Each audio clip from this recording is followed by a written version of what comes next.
Josh Jacobs, former Las Vegas Raider, is known for his bruising running style and physical dominance on the football field. From vicious stiff arms to monstrous trucks, he strikes fear in defenses weakly. He's a threat to break off a 75-yard touchdown on any given play. But what if I told you that one of his best attributes is as a pass catcher, and that underrated characteristic is going to be what positions him for a top 8 fantasy season this year? Stick to the end of the video to find out why. What's up, everybody? I'm the Fantasy Football Strategist, your news hub for breaking NFL news and the dynasty and redraft implications behind said news. Please like and subscribe. Let's get into the video.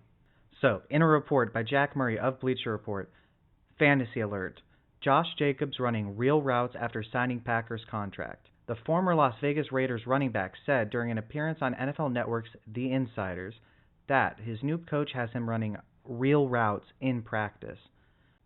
Green Bay, as of late, has traditionally had a very successful passing attack from the running back position.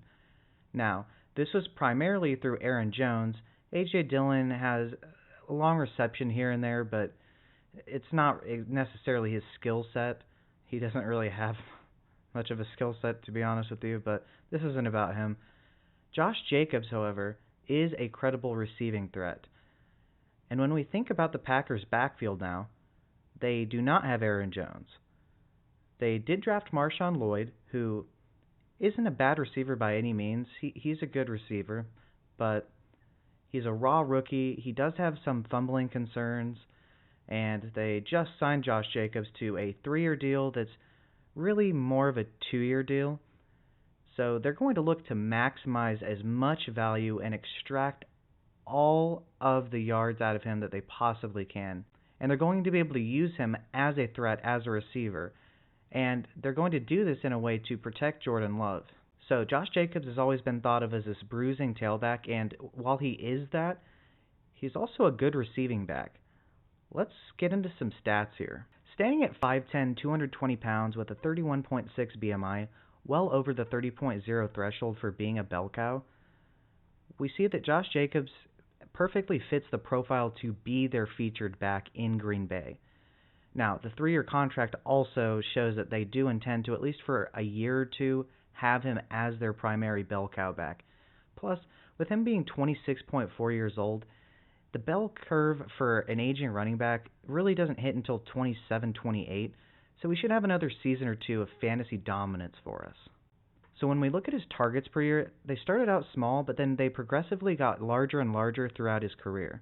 He had 27 targets in his rookie year, followed up by 45 in his sophomore year, then ramped up to 64 in his third year, followed by another 64 in his fourth year, but that was in 2 more games, and in his final year he had 54 targets for them in 13 games.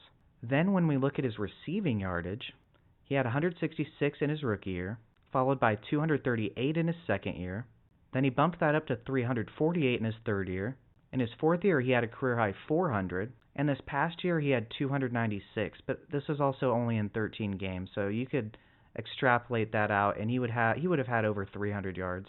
Now, looking at his career usage, we can definitely project them to use him as a receiver, especially with Aaron Jones being gone now, and A.J. Dillon and Marshawn Lloyd in the fold, who neither one are seasoned, and A.J. Dillon just isn't a great pass catcher. So we know that Josh Jacobs' profile is that of a running back that can and will be used as a featured weapon in the passing game. While the other half of that is, does your quarterback like throwing to the running back position? Well, in an article by NBC Sports, they highlight that Jordan Love's 79 running back targets were the 8th most in the NFL this past season. They also said that the Packers had the league's 12th lowest running back target share, but they did mention that that's because Aaron Jones missed significant time.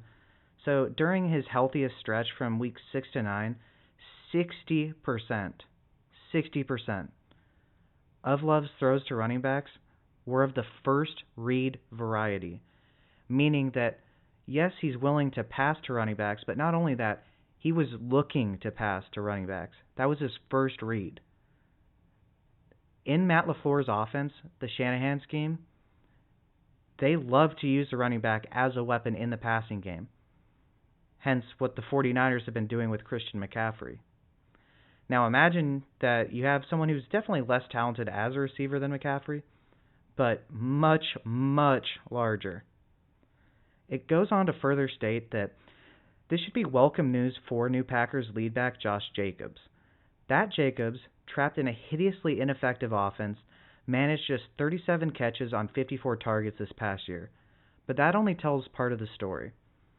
Jacobs was 9th among running backs in yards after contact per reception, and top 15 in broken tackle rate on receptions. So, we see that his counting stats support the fact that he should be a featured weapon in the passing game.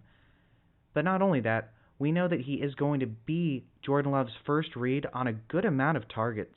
But we also know that Aaron Jones is going to be a primary read a good amount of the time here in this offense. Plus, this offense really doesn't have an established wide receiver one, so really there's room for targets to be spread around here, and Josh Jacobs should inherit a good amount of Aaron Jones' vacated targets. Now, when we look at his receiving stats, they definitely support that he's a good receiver as a running back. He had a 13.4% target share, which was good for 10th in the NFL among running backs. He was also 11th in yards per reception with 8.0. He was also 7th among running backs with 1.64 yards per route run. All of this speaks to the fact that he's going to be used as a weapon in the passing game, and especially if you're in a PPR league, which is generally the standard, even if it's only a half PPR, he's going to be a valuable asset in that he's going to have a very solid floor in this offense, but he's also going to have a much higher ceiling than usual. He's no longer trapped in Las Vegas, where besides Devontae Adams, there was really, and maybe Michael Mayer, there was really no credible receiving threats out there, and it made it really hard for him because he faced stacked boxes over and over again. He averaged 7.2 defenders in the box, which was the most among all running backs. They were going to stop him at all costs due to the lack of talent around him. This play fully encapsulates what I mean when I say he's going to be a receiving weapon for the Packers. Here against the Broncos in the clutch moments of the game, there's less than a minute left, and they know it. What do? They target him in the receiving game on a wheel route where he absolutely burns the linebacker. Look at that separation. But not only that, he squares his shoulders and heads straight upfield for as much yak as he can possibly muster. Then he has the presence of mind to stay in bounds and get down so that they can drain the clock and be able to at least tie the game here. Hey guys, please remember to like and subscribe. I'm the Fantasy Football Strategist, and I'm your news hub for breaking NFL news and the redraft and dynasty implications behind said news. Y'all have a fantastic day.